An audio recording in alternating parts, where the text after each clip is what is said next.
Economic challenge کوئی بھی گھرانہ ہو، فرد ہو، نیشن ہو، کنٹری ہو، سب سے بڑا چیلنج ہوتا ہے، اور اسی چیلنج کی وجہ سے آپ دیکھ رہے ہیں کہ فیٹف کے آگے یہ اب مجبور ہیں کچھ ایسے بڑا نازک کیس بھی ہے تھوڑا سا ہمارے لیے، کیونکہ ایک ڈاکومنٹ سامنے آئی ہے، اور اس ڈاکومنٹ میں انہوں نے ڈکلیئر کیا ہے کہ جو موسٹ وانٹڈ تلاش دنیا کر رہی ہے، چاہے امریکہ کر رہا ہو، افغانستان کر رہا ہو یا ہندوستان کر رہا ہو، وہ آتنک وادیوں کی ایک فہرست پیش کی ہے کہ جناب والا یہ ہمارے مہمان ہیں، ہم نے ان کو یہاں رکھا ہوا ہے، ہم نے ان کو پالا پوسا بڑا کیا، کھلایا پلایا، اور جو ہے نا پال رہے ہیں ہم ان کو۔ اور اس میں بڑا مشہور و معروف نام ممبئی کے ڈان داؤد ابراہیم صاحب جو ہیں، وہ کلفٹن کراچی میں گھر نمبر اتنے میں رہتے ہیں، اور وہ ہمارے پاس ہیں۔ یہ مطلب کتنی بڑی شرمندگی کی بات ہے کہ ایک چیز کو جو آپ مسلسل جھٹلاتے چلے آئے ہیں، آپ دھوکہ دیتے آئے ہیں دنیا کو، آپ انکار ہی رہے ہیں، اور آج آپ نے اس کو تسلیم کر لیا۔ This is really embarrassing for any state in the world کہ آپ کے پاس دہشت گرد پہ دہشت گرد برآمد ہوتے چلے آتے ہیں۔ ایبٹ آباد کا اسامہ بن لادن ہو، احسان اللہ احسان ہو، حافظ سعید ہو، ڈان ابراہیم ہو، داؤد ابراہیم ہو، یہ سب کے سب آپ کے پاس سے برآمد ہو رہے ہیں۔ ہاؤ ڈو یو ایکسپیکٹ کہ آپ فیٹف کی لسٹ سے باہر نکل جائیں گے، گرے لسٹ سے آپ پاک صاف ہو کے نکل جائیں گے؟ بھائی پالا تو آپ نے اتنے عرصے تک ہے، آپ نے اتنے دھماکے کرا دیے ہندوستان میں، اور اب آپ کہتے ہیں کہ جی وہ ہم نے رکھے ہوئے، ان کو پکڑ لیے، انہوں نے پکڑ بھی لیے۔ دیکھیے بات یہ انیس بھائی کہ آپ نے بات کی امبیرسمنٹ کی، شرم کی بات کی، تو یہ جو ریاست کی اسٹیبلشمنٹ ہے، ظاہر ہے اس کا ہی کنٹرول ہے پاکستان پہ۔ ان کے بارے میں آپ کے شوز میں بھی اور ادھر ادھر بھی ایک پنجابی کا وہ محاورہ یا وہ جو جوک ہے وہ اکثر پیش کرتا ہوں کہ عزت آنی جانی شاید بندہ ٹیٹ ہونا چاہیے۔ اچھا کوئی فرق نہیں پڑتا ان کو، کوئی پہلی بار نہیں ہوا یہ، جن کو جب کبھی فیٹف کا مسئلہ ہو یا ورلڈ بینک کا مسئلہ ہو، آئی ایم ایف کا مسئلہ ہو، تو جن کو یہ تھوڑے سے آئی واش کے لیے ان کو دہشت گرد قرار دیتے ہیں، وہی ان کے گھر دماد ہوتے ہیں۔ وہی مطلب حافظ سعید کے لیے لیموزینز آ رہی ہوتی ہیں۔ اب وہ لیموزین تو بہت چھوٹی چیز ہے مسٹر داؤد ابراہیم کے لیے، وہ تو آپ ہی کے شہر میں رہتے ہیں، مطلب آپ کے جو پرانے شہر میں، اب تو آپ کا اور میرا شہر یہی ہے۔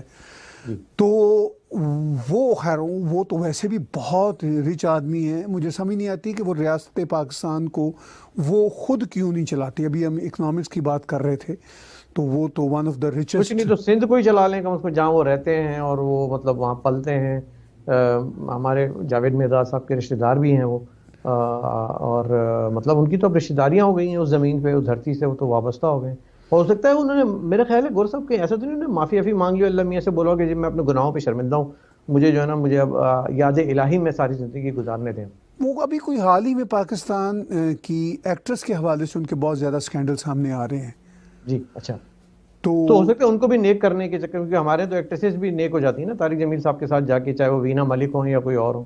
ہاں پتہ نہیں وہ ایسا ہی کوئی نظام ہے۔ چلیے یہ تو خیر ان کے پرسنل معاملات ہیں، ہم اس پہ کیا کومنٹری کریں گے۔ طارق جمیل سے یاد آیا کہ طارق جمیل عامر خان سے بھی بہت ملے، ہندوستان کے جو اداکار ہیں نا، اور عامر خان کو بھی بڑا قریبی لگاؤ ہے ہمارے مسلمانوں سے اور مسلمانوں کی تاریخ سے، مسلمان علماء سے، مولانا طارق جمیل سے، ترکی کی جو ہے خاتون اول جو ہے فرسٹ لیڈی، ان سے، اور یہ مطلب کھاتے پیتے رہتے جو ہے وہ ہندوستان کا ہے، اور راگ الاپتے ہیں وہ طارق جمیل کا اور پاکستان کا۔ تو یہ کون سے خان ہیں، یہ کون سے دیش بھکت ہیں، مجھے ذرا سمجھائیں تو صحیح۔ میں بلکہ میں یہ اپنے جو نیچے کامنٹ کر رہے ہیں میں دیکھ رہا ہوں ساتھ ساتھ جو لوگ کر رہے ہیں، ان سے بھی پوچھوں گا کہ بھائی آپ لوگ اس کو کیسا دیکھتے ہو، آپ بتائیں طاہر۔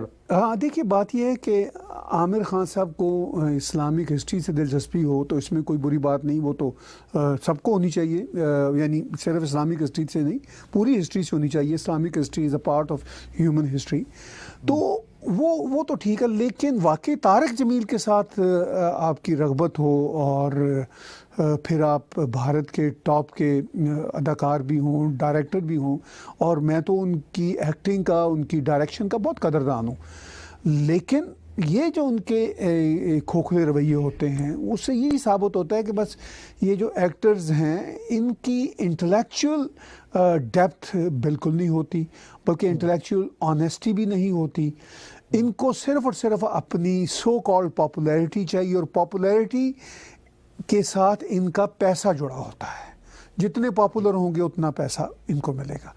تو یہ رویہ ہے سبھی ایکٹرز کا، سبھی بڑے فنکاروں کا نہیں ہوتا، لیکن اس طرح کے فنکاروں کا تو ہوتا ہے. کھل کے سامنے آ جاتا ہے نا. چونکہ طارق جمیل سے عقیدت رکھنا ان کی دو وجوہات کی بنیاد پر بڑی خطرناک ہے. ایک تو ظاہر ہے مطلب یہ بھارت کے ٹاپ کے ایکٹر ہیں تو ان کا بنتا نہیں ہے پاکستان کے. میں کہتا ہوں اگر طارق جمیل نامی کوئی شخص بھارت کا بھی کوئی ایسا کوئی ہو جسے کہتے ہیں پیر سا بنا ہوا ہو، کوئی ہوش و حواس رکھنے والا شخص یا کوئی ہوش و حواس رکھنے والا مسلمان کیسے ان کی پیروی کر سکتا ہے اتنے بڑے ڈرامہ کی. جو لوگ ان کو جانتے ہیں انہیں معلوم ہے کہ وہ طارق جمیل جو ہیں وہ پاکستان کے سرکاری جو ہیں وہ ملا ہیں، اور آئی ایس آئی کے ملا ہیں، عمران خان کے ملا ہیں، اور ان سے وابستگی رکھنا. عامر خان کے تو ہم بھی فین تھے، اور وہ لیکن شاید انہوں نے جو وہ گانا گایا تھا کہ پاپا کہتے ہیں بڑا نام کرے گا، نام بدنام کرے گا یا نام کرے گا یہ مجھے نہیں معلوم. لیکن جو فین کی بات ہوتی ہے نا، فین تو ہم بالی ووڈ کے بہت سارے لوگوں کے بھی ہیں. میں تو جاوید اختر صاحب کا بھی ایک زمانے تک بڑا فین رہا، جب وہ بڑے اچھے اچھے گانے لکھتے تھے.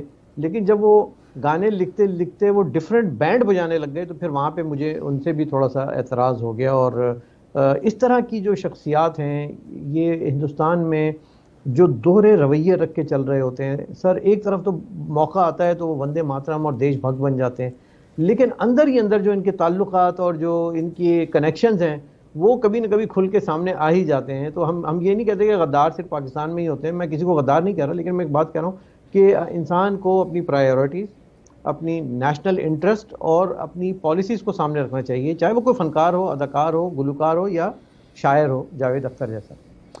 جی بالکل آپ درست کہتے ہیں. میں طارق جمیل جیسے لوگوں کے حوالے سے ایک بات میں یہاں ضرور اضافہ کرنا چاہتا ہوں کہ ان کو کوئی جانتا ہو یا نہ جانتا ہو، ان کا بھاشن آپ 5 سے 10 منٹ سن لیں، آپ کو ان کی بیک گراؤنڈ جاننے کی ضرورت نہیں پڑتی. وہ بھاشن خود ہی بتاتا ہے کہ یہ کتنے کھوکھلے اور کتنے بڑے ڈرامے لوگ ہیں.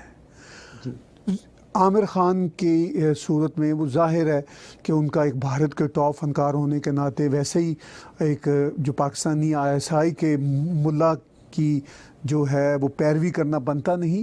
اگر وہ نہ بھی ہوں، جیسا کہ میں نے کہا وہ بھارت کے بھی فرض کیجیے اگر کوئی پیر ہوتے، تو اس طرح کے خیالات رکھنے والوں کے پیچھے کوئی ایک فائن ایکٹر کیسے جا سکتا ہے؟ اگر جاتا ہے تو پھر اس کا مطلب اس کا اپنا کھوکھلا پانا ہے. اسی طرح پرابلم ان کی ترکی والوں کے ساتھ آن بورڈ جانا ہے.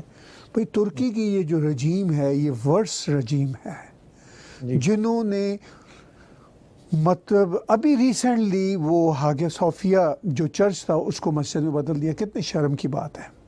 یعنی یہ رستے کھولتے ہیں دنیا کے لیے کہ ان کے اوپر اٹیک ہوں. پھر جیسے دیکھیے نا بابر آیا تھا اسے 500 سال پہلے، اور بابر کے کچھ وزیروں نے وہ بابری ماسک جو بھی بنائی، تو وہ ایک مندر کے اوپر وہ کام کیا، تو کتنے شرم کی بات تھی. اب وہی کام ایک اور ترک نژاد، یعنی ترکی کا آدمی، بابر بھی ترک نژاد تھے، ایک اور ان کے وزیر بھی ترک نژاد تھے، اور ایک اور ترکی کا اب صدر یہ کام کرتا ہے، اور پھر آپ انہی کی تعریف کیے جاتے ہیں، ان سے ملتے ہیں، ترکی میں اپنی فلموں کی پروڈکشن کے لیے ان کی معاونت لیتے ہیں. تو یہ ایک شیم کی بات ہے. کہ جو آپ نے عمران خان صاحب کا ذکر کر دیا، مین آف دا ایئر ان کو جو ہے جارڈن کی ایک میگزین نے ایوارڈ عطا فرمایا ہے. جی اور میں یہ اپنے اندر کافی دیر تک سوال کرتا رہا کہ یہ مین آف دا ایئر کا کرائٹیریا کیا ہوگا، کیونکہ میں نے سوچا کہ اگر اس کرائٹیریا میں تھوڑا سا اضافہ کر دیتے تو مین آف دا سینچری بھی ہو سکتے تھے. وہ ایسے کہ دیکھیں ایک آدمی جو کہ 3 شادیاں کر چکا ہے، اگر وہ چوتھی کر لیتا تو مین آف دا یونیورس ہو جاتا.